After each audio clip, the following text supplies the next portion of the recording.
Welcome to Washington Park Ice Arena. Ian Paprocki here with Noah Stremick, welcoming you to the Mizzou Tiger Hockey pregame show. The Tigers getting ready to kick off a series against the Purdue Boilermakers here this weekend. 2-0 they are to start the season after a sweep of SIUE. And I want to start the pregame show by talking a little bit about those first two games, Noah. The Tigers, the pair of 2-1 victories over the Cougars a couple of weeks ago right here in Jefferson City. What were your thoughts after that game and at the start of the Tigers season?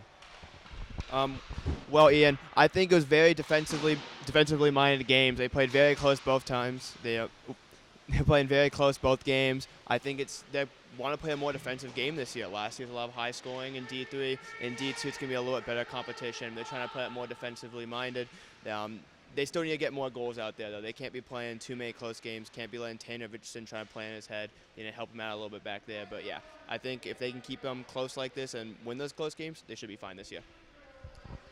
Yeah, Tanner Richardson was fantastic in that series. We had him on Mizzou Hockey TV this week. If you haven't checked out that episode, go ahead and do so. But I wanted to ask you is there any players that stood out? We'll say besides Tanner Richardson, because I feel like that's the obvious answer. He was amazing in net for the Tigers. But is there any other players that stood out to you in that first series? I think who stood out the most was Charlie Walker. I think he was the best skater on the ice, obviously, besides Tanner. He was there for everything. He was helping on offense, helping on defense. He was their guy. He was their playmaker. He was their scorer. I think he's going to be the most important guy when it comes to keeping the season going. If he can keep this skill up and the other guys can rise up to the challenge, they should be perfectly fine this year. They can win these games. They can win these close games. They can get high-scoring ones. They can do whatever they want out there. Yeah, Charlie Walker with a goal in Game 2 of that series.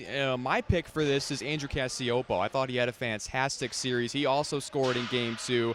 And they need someone to step up on that D-line with the departure of Jack Hazelton. And obviously a lot of candidates to do that with Drew Driscoll as well. Chris Pidge, I thought, played a very good series, the Iowa transfer. But overall, I thought Cassioppo played a fantastic series. Nathan Austin and Danny Rubin were the two goal scorers in Game 1. But yeah, for Missouri, unfamiliar territory. They'll want to get the offense clicking again because they were used to a lot of high-scoring games, not used to those defensive battles as much. I want to shift over now to looking at Purdue. Now, it's the Purdue Boilermakers team that defeated Missouri twice last year, and now the teams meet up again. Tigers looking for some revenge. And the Boilermakers, they started off their season with a pair of losses. They lost 4-3 against Notre Dame on Friday, then 5-4 on Sunday. So a couple of really close games. But this is a team with a lot of firepower. What do the Tigers have to do to stop them? What are you looking for from Purdue tonight? For the Tigers, they got to play better defensively. They only allowed 2 goals in the first series, but it felt like they weren't really playing the passing lanes that well. It felt like they were allowing too many opportunities right in front of net for Tanner Richardson to have to stop. I think they're going to have to improve that. They're going to have to play better on that blue line to stop this offensive attack by the Purdue Boilermakers. They have an incredible team out there, an incredible offense. They scored 9 goals, I believe, 7 goals in the first series against Notre Dame. To win this game and to win these series, they're going to have to play better at the blue line. Yeah, and one of those names that stands out in that Boilermakers attack is senior forward Tyler Groen. He's been one of their leading scorers for each of the last 2 seasons. He also scored 4 goals in those 2 games against the Tigers last year. And, for Missouri, they blew a big lead late in that first game of that series. And Tanner Richardson on Mizzou Hockey TV mentioned that, this game's personal to him because of that blown lead. And the Tigers, a team that, they weren't in losing territory a whole lot last year, but that series was definitely a stinger. So they're trying to get back on track here tonight against Purdue. In terms of what the Tigers did against SIUE in that first series, what has to change in order for them to be successful against Purdue? Like, what's one thing that you feel like has to be different for Missouri? I think the big thing for Missouri, and not just this series, but the whole year, is their identity. The coach said they want to play a speedy game, but they were playing more physical out there.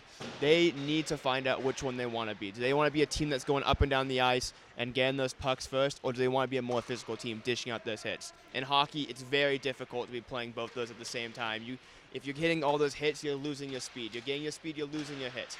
They need to figure out what this team's identity is going to be going forward this season. Yeah, and for Missouri, they'll try to get that offense clicking a little bit tonight and hope their goaltender Tanner Richardson can continue his hot stretch. I think for me, the key to the game is really communication, and it's being more smooth in the neutral zone. A lot of missed passes, a lot of turnovers in the neutral zone for the Tigers in that first series. I look for them to clean that up, and you could understand the communication maybe not being where it needs to be with so many new players. But, Tanner Richardson, when I talked to him earlier this week, sounded very optimistic about that communication and said the guys are really meshing well together. So we'll see if that kind of shows here a little bit tonight. In terms of players to watch, who is your player to watch tonight for Missouri? I think it's got to be their star player, their guy, Andrew Knapp. He struggled in the first series. He wasn't able to get off those goals. He wasn't really getting off the playmaking. A player of his caliber is going to attract a lot of attention. When he gets that, he needs to find a way to either get it on goal or pass it out to his teammates and let them get the opportunities. I think he is going to be the most important player in this game, not because of his goal scoring, because of his playmaking ability. If he can get that today, if he can get into those open passing lanes and get those passes to his teammates for open shots, he is going to make a difference, and this could be a great game for Missouri on the offensive front. Yeah, absolutely. And for me, the player to watch is Danny Rubin, one of his line mates. Danny Rubin, he scored a goal in that first game for the Tigers. He's a key player. He's a guy who, when he has the offense working like he did last year, guys kind of feed off of his energy. So I'm looking for him to have a big series against Purdue here this weekend. Before we go, I want to ask for your score prediction. Tigers and Boilermakers, what do you got, Noah? I think we're going to see a lot more of a high-scoring game this time. I think Missouri has gotten adapted to D2. I think they're going to adapt to what they want to be, who they want to be. I think we're going to see a 4-3 game for the Tigers. I think this defense is still going to need a little bit more improvement, but this is a revenge game. This is personal. It's a whole new team, whole new year. They want to come out there strong, so I got 4-3 Tigers. It's funny you say that. You stole my score prediction. 4-3 Tigers is what I'm going with as well. Look, 2 one-goal games for Missouri in their first series, 2 one-goal games for Purdue in their first series. So, heck, I'll pick another one-goal game because all these teams have seen so far. 4-3 Tigers is my final score prediction. But we will find out shortly what happens here in Jefferson City. Noah Stremick and Owen Backer are on the call. Be sure to tune in for Missouri and Purdue coming up here on Mizzou Hockey TV.